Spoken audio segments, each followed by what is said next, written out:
अस्सलाम वालेकुम जी आज क्वेश्चन नंबर 2 हम पढ़ेंगे इसी बुक में Planck's explanation of energy distribution in black body radiation. देखो, जो हमने कल ब्लैक बॉडी रेडिएशन स्पेक्ट्रम पढ़ा था उसमें 4 कर्व्स ड्रा की थी। उसमें मैं कोई एक कर्व ड्रा करता हूँ, वो आपको याद होगा 1650 केल्विन पर एक कर्व थी, एक 1450 पर थी। तो ये फ़र्ज़ करो 1650 केल्विन पर जो कर्व हमने ड्रा की, जिसमें एक तरफ इंटेंसिटी और दूसरी तरफ वेवलेंथ थी। इस ग्राफ के अगर मैं 3 पोर्शन बना दूं, ये पोर्शन जो होगा ये लो वेवलेंथ के लिए है जब वेवलेंथ कम हो, और ये वाला पोर्शन है हाई वेवलेंथ के लिए। तो इसकी एक्सप्लेनेशन, ये जो रेडिएशंस निकली हैं इनकी इंटेंसिटी और वेवलेंथ का जो ग्राफ है, इसको एनर्जी डिस्ट्रीब्यूशन डायग्राम कहते हैं।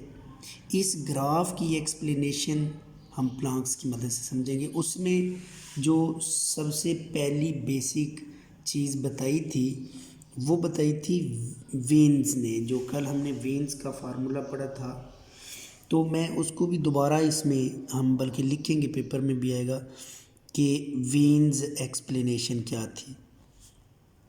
वेन्स ने बेसिकली एक फार्मूला ड्राइव किया था जो इस कर्व को एक्सप्लेन करने के लिए था।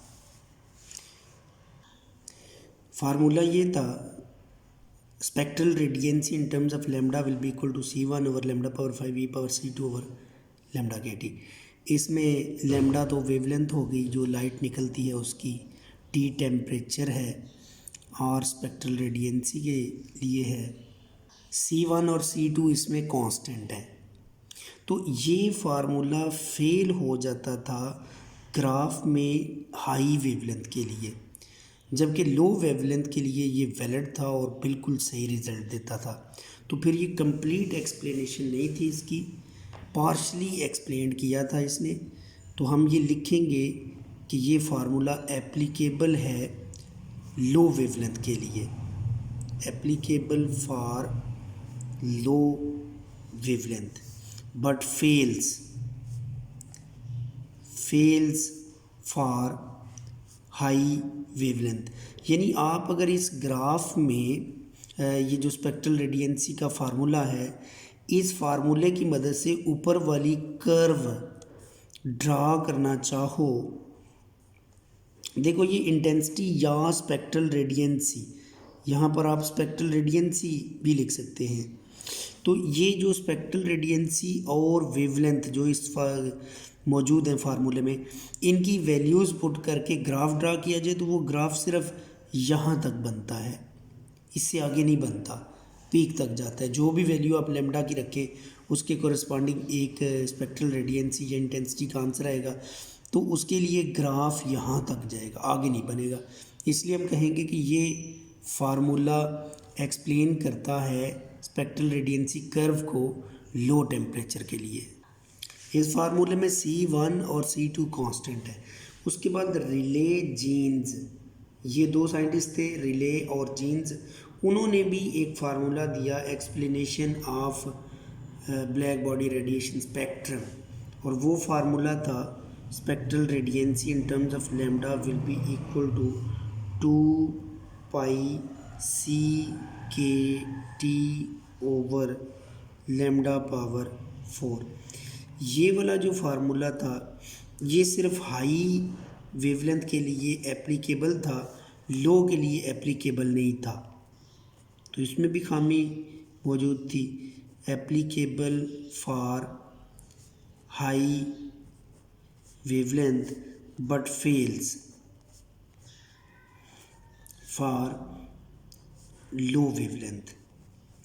तो फिर प्लैंक्स ने इन दोनों फार्मूलों को मर्ज करके एक नया फार्मूला बनाया था जो लो और हाई दोनों वेवलेंथ के लिए एप्लीकेबल था। तो वो हम देखते हैं। ये प्लैंक्स का फार्मूला था, इसमें भी C constant, H constant, K constant, lambda wavelength है। और ये स्पेक्ट्रल रेडियंसी का जो फार्मूला है ये एप्लीकेबल था लो और हाई यानी पूरे स्पेक्ट्रम के लिए।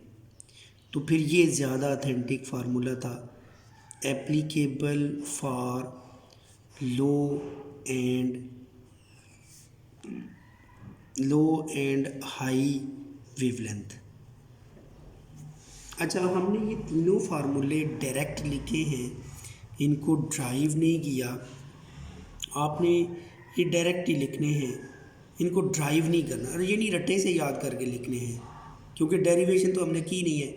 जस्ट बताना है इन फार्मूलों के बारे में कि ये कब वैलिड है, ऊपर वाले फार्मूले कब वैलिड है, लो वेवलेंथ के लिए वैलिड है या हाई वेवलेंथ के लिए वैलिड है, बस इतना ही बताना है। और मेन जो एक्सप्लेनेशन वो तीसरे फार्मूले की थोड़ी सी मौजूद है, वो हम करेंगे नीचे। इसमें के बोल्ट्जमैन कांस्टेंट कहलाता है, जिसकी वैल्यू 1.38 10⁻⁻23 जूल पर केल्विन होती है। और एच प्लैंक्स कांस्टेंट है 6.63 इंटू 10⁻⁻34 जूल सेकंड इसका यूनिट है। ये दोनों कांस्टेंट है। एक्सप्लेनेशन इस फार्मूले में हम करेंगे एनर्जी क्वांटाइजेशन की, यानी जो प्लैंक्स था उसने कौन सी बात की थी जिस वजह से एक्सप्लेनेशन कंप्लीट हो गई थी, वो बात है एनर्जी क्वांटाइजेशन। एनर्जी क्वांटाइजेशन में प्लैंक्स ने, अच्छा क्वांटाइजेशन का मतलब क्या होता है? क्वांटाइजेशन का मतलब होता है फिक्स वैल्यू को क्वांटाइज्ड वैल्यू, या आप डिस्क्रीट, इसकी जगह एक और भी लफ्ज़ होता है डिस्क्रीट वैल्यू या क्वांटाइज्ड वैल्यू का सेम मीनिंग्स होता है। इसका मतलब होता है फिक्स वैल्यू। हर वैल्यू पॉसिबल नहीं होती है एनर्जी की, फिक्स वैल्यूज़ पॉसिबल होती है। अच्छा, जो प्लैंक्स था उसने कहा कि जो black body radiations in volume of cavity, उसने कहा कि जो ब्लैक बॉडी रेडिएशंस है ना कैविटी के वॉल्यूम में, उनका कनेक्शन होता है ब्लैक बॉडी रेडिएशंस की वॉल्स के एटम के साथ, connected with atoms of walls of cavity. यानी उसने कहा कि वो जो एटम होते हैं ना कैविटी के वाल्स के, उनसे ये रेडिएशंस निकलती हैं जो कि उस स्पेस में आ जाती हैं कैविटी के अंदर, और फिर ब्लैक बॉडी से बाहर निकलती है। और जब ब्लैक बॉडी ने रेडिएशंस को एब्जॉर्ब करना है तो उन्हीं एटम्स ने एब्जॉर्ब करना है। और ये जो एटम होते हैं ना, ये हमेशा ऑसिलेट करते रहते हैं, ऑलवेज ऑसिलेट। इसलिए हम इन एटम्स को एटॉमिक ऑसिलेटर कहते हैं, atoms are called atomic oscillators.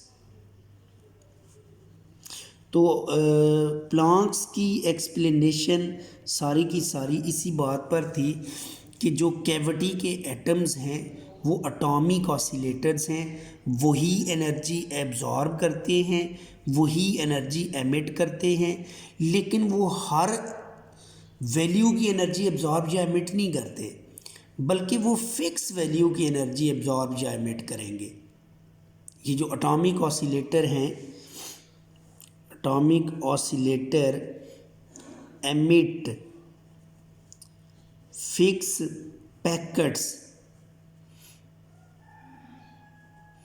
Packets of energy, या एब्जॉर्ब भी करेंगे तो fix packets of energy absorb करेंगे। और उसका फार्मूला ये होगा, energy will be equal to HF, एक पैकेट का ये फार्मूला है। अगर ज़्यादा पैकेट होंगे, 2 पैकेट होंगे तो 2HF, 3 पैकेट होंगे तो 3HF। फॉर n पैकेट्स के लिए एनर्जी बन जाएगी NHF। तो ये प्लैंक्स की एजम्पशन थी कि उसने एनर्जी की क्वांटाइज्ड नेचर बताई थी। उसने कहा था ब्लैक बॉडी रेडिएशन स्पेक्ट्रम में जो एनर्जी निकलती है वो डिस्क्रीट नेचर की है, वो फिक्स नेचर की है। ये एनर्जी क्वांटाइजेशन इसके अंदर ही लिखना है आपने प्लैंक्स की एक्सप्लेनेशन में। इसमें एच कांस्टेंट है, एफ फ्रीक्वेंसी। तो यहाँ से वैसे ये भी पता चलता है energy depends upon frequency only. वो जो एटम की वाइब्रेटरी मोशन है ना, उसकी फ्रीक्वेंसी पर एनर्जी डिपेंड करती है और किसी चीज़ पर एनर्जी डिपेंड नहीं करती। आप इसको इस तरह भी लिख सकते हैं, E is equal to n into h c over lambda, क्योंकि एफ जो होता है ना वो सी ओवर लेमडा के बराबर होता है। तो ये जो पैकेट ऑफ एनर्जी होता है, इसी पैकेट ऑफ एनर्जी को हम फोटोन पढ़ेंगे आगे जाकर। ये क्वेश्चन इतना ही था। अब अगला black body radiation long question है, वो फिर ज़्यादा लेंथी हो जाना है। आज के दिन के लिए आप इतने याद रखें। ओके जी, अल्लाह हाफिज़।